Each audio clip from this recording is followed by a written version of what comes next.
High বন্ধুরা, চলো তোমরা সবাই কেমন আছো? আমি ভালো আছি। আর আজকে তোমার দাদাভাইয়ের জন্মদিন, তো সেই জন্য আজকে হলো সোমবার আর আজকে হলো 29 তারিখ এপ্রিলের। তো আজকে ওর বার্থডে, সারাদিনও কাজে বাজে গেছে, তাই কিছু করতে পারিনি। আমি ভেবেছিলাম সন্ধ্যাবেলা একটু সারপ্রাইজ দেবো, তো সেটার জন্য যাচ্ছি। একটু কিছু কেনাকাটা করতে পারি, কেক আর বার্থডের জন্য কিছু জিনিসপত্র। তো অবশ্যই তোমরাও সেখানে সামিল থাকবে, কারণ আমি ভিডিও করো করে তোমাদের দেখো। চলো এখন আমি বেরোবো, তো তোমাদেরকে এখন টাটা বলে দিচ্ছি, আবার আসছি আমি। চলো, তোমার দাদার বার্থডের জন্য সাজানো হয়েছে বেশ কিছুটা। অবশ্যই তোমাদের লাইট জ্বালিয়ে দেখাবো, বাট তার আগে হালকা করে দেখে না।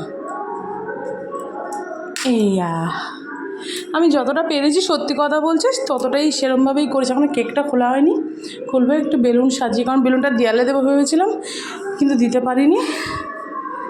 দেখছো খাটের মধ্যে বেলুন দিয়েছি, বাকিটা মোমবাতি ধরাবো। দেখছো যে মোমবাতি দিয়েছি, মোমবাতি ধরাবো, তারপরে যা করা করবো। ঠিক আছে, চলো এখন বাই। তো এরপরে তোমার দাদাকে মানে না জানিয়েই তো যেহেতু সারপ্রাইজটা প্ল্যান করেছিলাম, এবারও ঘরে ঢুকছে। দেখো আমি সেটাই ভিডিওটা যতটা করার চেষ্টা করেছি, বাট হয়ে ওঠেনি, কারণ ও ঘরে ঢুকলে জাস্ট গেট খুলে বাস জাস্ট মোমবাতিগুলো বন্ধ হয়ে গেল, মানে নিভে গেল হাওয়াতে।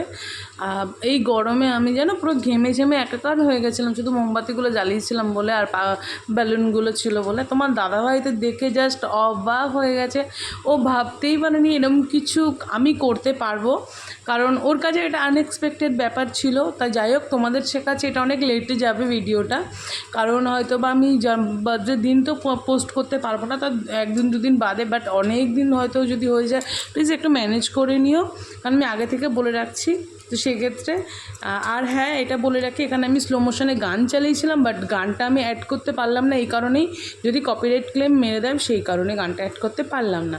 এবার তোমার দাদাভাইয়ের বার্থডে কেক কাটিং হচ্ছে, আর অবশ্যই তোমাদের সামনেও আমি লাইভেও কিছুটা এনে দেখিয়েছিলাম, যেহেতু দাদাভাই বার্থডে সেলিব্রেশনটা ওই মানে তোমাদের সামনে আমি কিছুটা করতে চেয়েছিলাম, প্লাস আমি একটা ভিডিও করেছিলাম। ও প্রচুর হ্যাপি, আর এই কেকটা ছিল ব্ল্যাক ফরেস্ট কেক, অসম্ভব ভালো ছিল। ও খুব খুব খুব খুব মজা পেয়েছে, মানে ও খুব আনন্দ পেয়েছে, ও ভাবতে পারেনি এরকম কিছু হবে।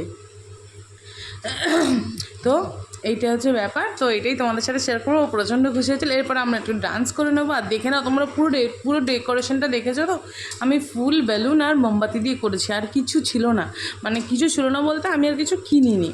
এরপরে আমাদের ডান্স করার পালা। দেখো আমরা দুজন ডান্স করব, একটু নিজেদের টাইম স্পেন্ড করব, মোমেন্টস যেটা হয় সেটা স্পেন্ড করব। তো দেখতেই পাচ্ছি এখানে একটা ভালো গান চলছিল, অরিজিৎ সিংয়ের নতুন গান, তো ওই গানটা দিয়েই করছিলাম। আমার একটুখানি মানে ইচ্ছা ছিল কিরম বলো তো, পুরো ঘরটাতে এরকম মোমবাতি ব্যাপার থাকবে, আর সাইডে ব্যাকগ্রাউন্ডে একটা স্লো মোশনের গান চলবে, আর ওর পুরো সেলিব্রেশনটা এরকম হবে। আমি আরেকটু কিছু করতে চেয়েছিলাম, বাট হয়ে ওঠেনি। যদি বলতে পারো আমাদের এখানে মানে 29 তারিখ সোমবারটা যেটা পড়েছিল, আমাদের এখানে না সোমবারে অনেক জায়গায় অনেক কিছু বন্ধ থাকে, তো সেক্ষেত্রে আমরা করে উঠতে পারিনি। তারপরে ওকে পুরোপুরি দেখাচ্ছিলাম, ও তো দেখতেই পাচ্ছ ওর জাস্ট এক্সপ্রেশনটা, যে ও কতটা হ্যাপি হয়েছিল। আর এই যে দেখো ঘরটা তখন এরম লাগছিল, অসম্ভব সুন্দর লাগছিল। তো যাই হোক, এটা অ্যাকচুয়ালি তোমাদের আরে বলো না, তোমাদের লাইভে করেছিলাম, তো লাইভের থেকে কিছু ক্লিপ আমি নিয়ে নিয়েছিলাম। তো ভিডিওটা কেমন লাগলো প্লিজ আমাকে একটা লাইক কমেন্টে জানিও, আর ভালো লাগলে একটা সাবস্ক্রাইব করে দিও, আর আমাকে এরমভাবেই ভালোবাসা দিয়ে এরমভাবেই আমার পাশে থেকো, আর বেশি কিছু চাই না, আর আমাকে এতটাভাবেই সাপোর্ট করো। চলো আজকের মতন tata, bye, love you all, tata.